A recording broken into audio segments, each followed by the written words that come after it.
อิทังเมยาตินังโหนตุสุขิตาโหนตุยาตโย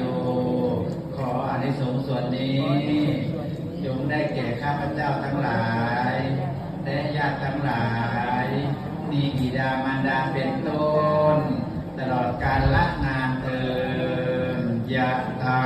มณิวหาปุราปาริปุเรนติสาคาราเมวะเมวัยโตตินังเตตานังอุปกัปปเตอิจิตังปฏิตังตุมังปะเมวัสมิสตุสัพเพปุเรนตุสังกปาจันโทปนารโตยะถามณิโชติระโตยะถาเววาจันโตสัมปันโนโกเมนะสัตุมาเตภวะวันตารายโย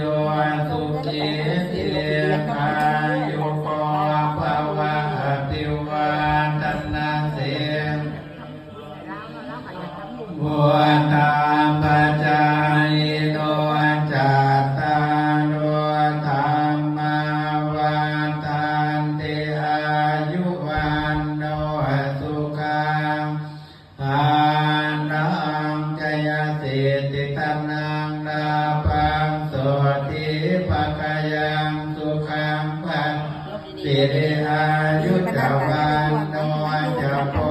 กังบุเตียนจะยัตวาสัตวะสาจะอายุจะเทวสิทธิภวันตุเตภวตุสัพพมังคลังนาคันตุสัพพเทว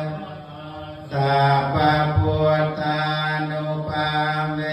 นัสสตาสุติภวันตุเต